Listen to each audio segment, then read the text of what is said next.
इस वीडियो को आप आंख बंद करके भी सुन सकते हो। ये कहानी आपका दिमाग खुद विजुअलाइज कर लेगा।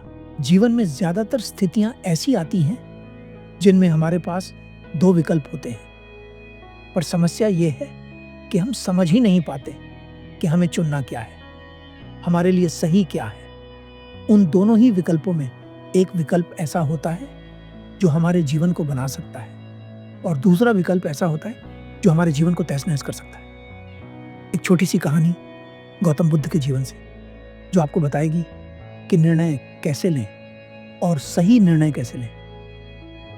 एक बार गौतम बुद्ध एक गांव में लोगों को कुछ समझा रहे होते हैं। सभी गांव वाले उन्हें बड़े प्रेम से सुन रहे होते हैं। ये उस समय की बात है जब लोग बुद्ध का बड़ा आदर सत्कार करते थे, पर ऐसा हमेशा से नहीं होता था। सभी गांव वाले बुद्ध को ध्यान से सुन रहे थे। उन्हीं गांव वालों में एक व्यक्ति जो दूसरे गांव का था भी बैठा बुद्ध की बातों को सुन रहा था। जब बुद्ध की बात पूरी होती है तो बुद्ध वहां से उठकर जाने लगते हैं। वह व्यक्ति दौड़कर बुद्ध के सामने आता है और बुद्ध को रोक लेता है। वह हाथ जोड़कर विनती करता है, बुद्ध कृपा कर एक बार हमारे गांव में भी पधारें। वह व्यक्ति एक किसान था। उसकी बात सुनकर गौतम बुद्ध कुछ क्षण के लिए शांत रहते हैं और फिर कहते हैं, क्षमा करें, पर हम कुछ दिन पहले ही तुम्हारे गांव में गए थे। पर वह किसान नहीं मानता। वो बुद्ध के चरणों में लेट जाता है और विनती करता है, बुद्ध कृपा कर एक बार और हमारे गांव में आइए। बुद्ध उस व्यक्ति की भक्ति देखकर मुस्कुरा देते हैं और कहते हैं, ठीक है। अगले दिन सुबह ही बुद्ध और उनके कुछ भिक्षुक उस गांव के लिए प्रस्थान कर देते हैं। कुछ देर में ही वे गांव में पहुंच जाते हैं। बुद्ध को देखते ही गांव के लोग उनके पास आ जाते हैं। लोग अपने मन में उठ रहे सभी प्रश्न बुद्ध से पूछते हैं और बुद्ध धैर्यपूर्वक उनके सभी प्रश्नों के उत्तर देते हैं। परंतु वह किसान बुद्ध के पास नहीं आता। वह किसान इसलिए बुद्ध के पास नहीं आ पाता क्योंकि उसके दोनों बैल कहीं खो जाते हैं। वही बैल जो उसकी रोजी रोटी का साधन थे। वह घर में चिंतित बैठा हुआ सोच रहा होता है कि वह बैलों को ढूंढने जाए या फिर बुद्ध को सुनने जाए। वो पूरी तरह से दुविधा में फंस जाता है। उसके पास दो विकल्प होते हैं। पहला, वो बुद्ध के पास जाकर उनके अमूल्य वचनों को सुने। दूसरा, वह अपने बैलों को ढूंढे। बहुत देर सोचने के बाद वह एक विकल्प चुनता है। आपको क्या लगता है कि उसे क्या चुनना चाहिए था? वह किसान यह निर्णय लेता है कि वह पहले अपने बैलों को ढूंढेगा।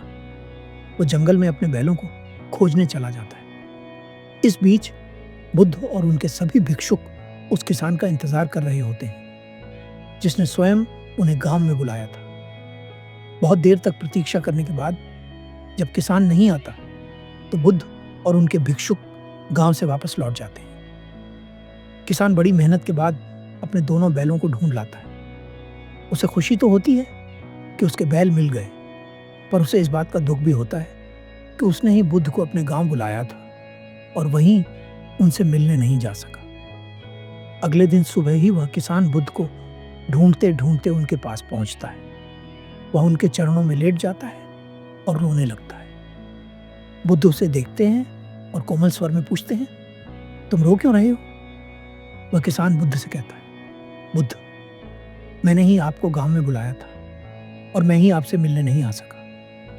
मैं आपको बताना चाहता हूं कि मैं क्यों नहीं आ सका। कल मेरे दोनों बैल जंगल में खो गए थे। मेरे पास दो विकल्प थे, या तो मैं आपको सुनने आ जाता या फिर अपने बैलों को ढूंढने चला जाता। बैल मेरी रोजी रोटी का साधन है। अगर वे नहीं मिलते तो मेरे परिवार के भूखे मरने की नौबत आ सकती थी, इसलिए मैं उन्हें ढूंढने चला गया।